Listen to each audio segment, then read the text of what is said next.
అయోధ్య రామయ్యను చేరుకోవడానికి 15 కిలోమీటర్ల దూరంలో నేనున్నానండి. ప్రస్తుతం నేనున్న ఏరియా రాయ్‌బరేలీ, సుల్తాన్‌పూర్ రాయ్‌బరేలీ దగ్గర ప్రస్తుతం నేనున్నాను.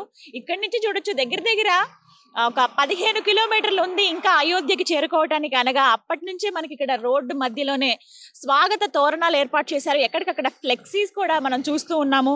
అంటే ఈ ప్రతిష్టాపన మహోత్సవానికి ఎవరైతే హాజరవుతున్నారో వాళ్ళందరికీ కూడా మా శుభ స్వాగతం అంటూ అటు రాష్ట్ర ప్రభుత్వం నుంచి, అలాగే టెంపుల్ అథారిటీ, టెంపుల్ ట్రస్ట్ నుంచి కూడా, అయోధ్య రామ మందిర్ ట్రస్ట్ ఏదైతే ఉందో ఆ ట్రస్ట్ నుంచి కూడా ఆహ్వానం పలుకుతున్నట్టుగా బ్యానర్స్ మనం చూసాము. Gautam neuro care, brain stroke, migraine, fits, brain and spine surgeries కి బెస్ట్ న్యూరో సర్జన్. దగ్గర దగ్గర ఒక 15 కిలోమీటర్ నుంచి ఇలా పూలతో, బంతి పూలతో అందంగా అలంకరించారు రోడ్ మధ్యలో. ఇదంతా కూడా నేషనల్ హైవే అండి.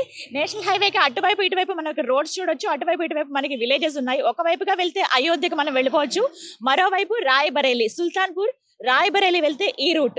సో మధ్యలో మనం చూడొచ్చు లైటింగ్స్ ఏర్పాటు చేశారు. అలాగే అంటే మరికొద్ది దూరంలో, మరికొన్ని కిలోమీటర్లలో మనం అయోధ్య చేరుకుంటాం అని చెప్పడానికి చిహ్నంగా స్వామివారు మనకి ఇక్కడ తెలుసు రామ్ లల్లా అంటే బాలుడి రూపంలో ఆ రామయ్య మనకి ఇక్కడ దర్శనం ఇవ్వబోతున్నాడు. ఇక్కడ ప్రతిష్టాపన జరిగేది కూడా అదే విగ్రహం. సో స్టార్టింగ్ నుంచి రామయ్య పుట్టి పెరిగిన ప్రదేశం ఇది అయోధ్య.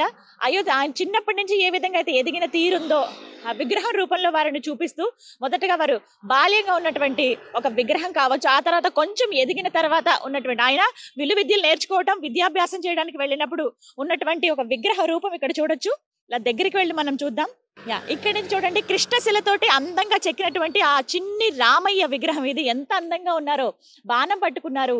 అలాగే ఓ పక్క నుంచి దారి చూపిస్తున్నట్లుగా ఆయన ఒక చిహ్నం, ఆయన చేతి చిహ్నం మనం చూస్తున్నాము. ఎంత అందంగా ఉన్నారో నామంతో. చాలా సింపుల్ గా, ఎక్కువ ఆభరణాలు ఏమీ లేవు, చాలా సింపుల్ గా వారు ఉన్నారు. విద్యాభ్యాసం చేస్తున్నటువంటి సమయంలో వారి గురువు గారి ఆశ్రమానికి వెళ్ళినప్పుడు ఏ విధంగా అయితే సింపుల్ గా ఒక రాజకుమారుడు వెళ్ళారో అదే విధంగా స్వామివారు అక్కడ కనిపిస్తూ ఉన్నారు. చిన్ని బాలుడి రూపంలో స్టార్టింగ్ నుంచి చూసుకుంటే ఒక చిన్న బాలుడు, ఆ తర్వాత విద్యాభ్యాసం చేసిన తీరు, ఆ తర్వాత యవ్వనుడిగా ఉన్న తీరు, ఆ తర్వాత వివాహం జరిగిన తర్వాత, ఇలా ఒక్కొక్క ఘట్టాన్ని విగ్రహ రూపంలో ఇక్కడ చూపించారు. చాలా అందంగా. ఇప్పుడు మార్నింగ్ టైం కాబట్టి ఈ ఫ్లవర్స్ ఇవి ఇలా కనిపిస్తున్నాయి. నైట్ అయితే ఈ ఫ్లవర్స్ అలాగే లైటింగ్స్ కూడా ఏర్పాటు చేశారు. వెలుగు జిలుగులతో అయోధ్య మొత్తం సర్వాంగ సుందరంగా కనిపిస్తోంది. అయోధ్యకు చేరుకునే ముందే 15 కిలోమీటర్ల ముందు నుంచే ఇలా అందంగా తీర్చిదిద్దారు. మరోవైపు ఈ ఊర్లు ఏవైతే ఉన్నాయి, చుట్టుపక్కల ఉన్న చాలా ఊర్లన్నీ కూడా వీళ్ళందరూ మా రాముడు, మా రాముడు, మా రాముడికి మేము స్వాగతం పలుకుతాము, మా రామయ్య గుళ్ళో కొలువు తీరబోతున్నాడంటూ చాలా సంతోషంగా చెప్తున్న పరిస్థితి. ఎవరిని కదిలించినా జై శ్రీరామ్, జై శ్రీరామ్ ఇదే మాట వినిపిస్తోంది. ప్రస్తుతం అయోధ్యకు 15 కిలోమీటర్ల దూరంలో ఉన్నటువంటి పరిస్థితి ఇది. ఇంకొద్దిసేపట్లో నా స్వప్నం కూడా ఇది, ఎప్పుడెప్పుడు ఆ రామయ్యని చూస్తానా అని చెప్పి హైదరాబాద్ దగ్గర స్టార్ట్ అయిన దగ్గర నుంచి నాకు ఆ కోరిక ఇంకా పెరుగుతూనే ఉంది, కుతూహలం. సో ఇంకా పెరుగుతూనే ఉంది, ఎప్పుడెప్పుడు దర్శించుకుంటానా అని. మరి కాసేపట్లో నేను అయోధ్య చేరుకోబోతున్నాను. మహా అయితే ఒక 10-15 నిమిషాలు పడుతుందేమో.